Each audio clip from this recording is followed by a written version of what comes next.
नमस्कार मित्रों, आज हम आपको एक ऐसी कहानी सुनाने जा रहे हैं जो सिर्फ शब्दों का संग्रह नहीं बल्कि जीवन का दर्पण है।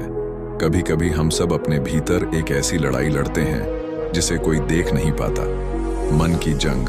यह कहानी सिर्फ एक पात्र की नहीं बल्कि हम सबकी कहानी है।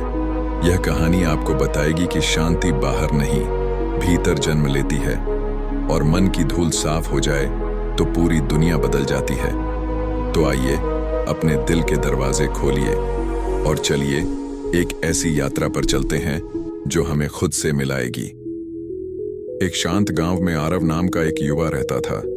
देखने में साधारण, लेकिन उसके अंदर सवालों का तूफान चलता रहता था। मैं दुखी क्यों हूं? अगर सब कुछ मिलता है तो लोग खुश क्यों नहीं रहते? दिन बीतते गए लेकिन जवाब नहीं मिला। वह धन कमाता, मौज मस्ती करता, लेकिन मन खाली था। एक दिन उसने नदी किनारे बैठे एक बूढ़े साधु को देखा। साधु बस नदी बहते पानी को देख रहा था, मानो समय उसके लिए रुका हो। आरव ने पूछा, बाबा, जिंदगी में शांति कहाँ मिलती है? साधु मुस्कुराए और बोले, शांति वहां नहीं मिलती जहां दुनिया ढूंढती है। शांति वहां मिलती है जहां मन स्वीकार करना सीख जाता है। आरव ये सुनकर चौंक गया। स्वीकार? क्या मतलब? साधु बोले, तुम्हारे अंदर जो चलता है तुम उससे भागते हो, जो मिलता है तुम उससे चिपक जाते हो। यही दुख है, चाहत और विरोध की जंग। उसने पहली बार समझा, दुख बाहर नहीं, मन में है। साधु ने आरव को एक दर्पण दिया और कहा, हर सुबह इसमें अपना चेहरा नहीं, अपना मन देखना। पहले दिन आरव ने गुस्सा, शिकायत और डर देखा। उसने सोचा, क्या सच में मैं ऐसा हूं? दूसरे दिन उसने फिर देखा, ईर्ष्या और लालच। वह हिल गया। उसे लगा कि बाहर की दुनिया बुरी नहीं, उसका अपना मन ही जख्मी है। साधु ने समझाया, मन दर्पण की तरह है, पर अंदर बहुत धूल है। जब तक उसे साफ नहीं करोगे दुनिया गंदी दिखेगी। आरव ने पूछा, मैं इसे कैसे साफ करूं? साधु बोले, ध्यान, धैर्य और सत्य। धीरे धीरे आरव कम बोलने लगा, अधिक सुनने लगा। जो उसे पहले नजरअंदाज करते थे अब वही लोग पूछने लगे, तुम बदल क्यों रहे हो? उसने सिर्फ मुस्कुराया, क्योंकि अभी सफर बाकी था। एक दिन आरव को बहुत बड़ा नुकसान हुआ। उसका व्यापार डूब गया। जहां कभी लोग उसके आगे झुकते थे, अब वही उसे ताने मारते।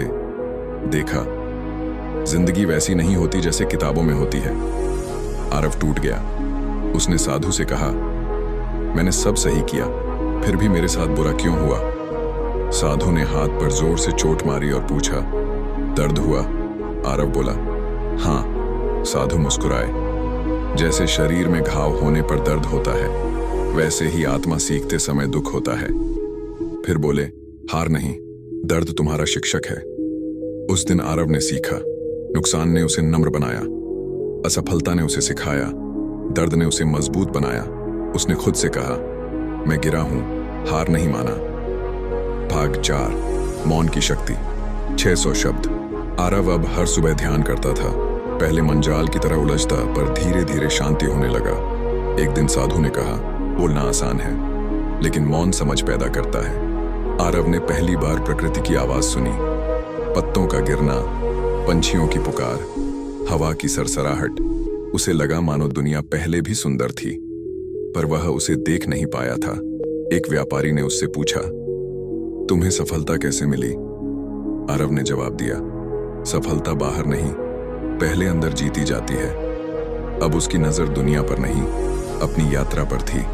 कई वर्ष बीत गए। अब आरव वही साधु बन चुका था जो कभी उसे मिला था। एक युवक दौड़ता हुआ आया और पूछा, गुरुजी, शांति कहाँ मिलती है? आरव मुस्कुराया, जहां स्वीकार और त्याग मिलते हैं। युवक को समझ नहीं आया तो आरव ने विस्तार से कहा, जब इच्छाएं नियंत्रित हों वही संतोष है, जब मन ठहर जाए वही ध्यान है, जब दिल में द्वेष न रहे वही प्रेम है, और जब जीवन को जैसे है वैसे स्वीकार कर लिया जाए वही शांति है। युवक की आंखों में उम्मीद जग चुकी थी।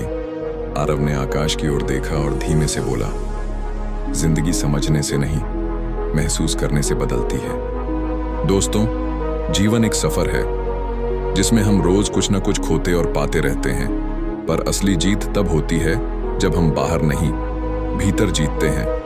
आरव की तरह हम भी अगर अपने मन को समझ लें, अपने दुखों को स्वीकार कर लें, तो जीवन बोझ नहीं, एक वरदान बन जाता है। याद रखिए, शांति कोई मंजिल नहीं, एक समझ है। सफलता कोई दौड़ नहीं, एक साधना है। और जीवन एक ऐसा उपहार है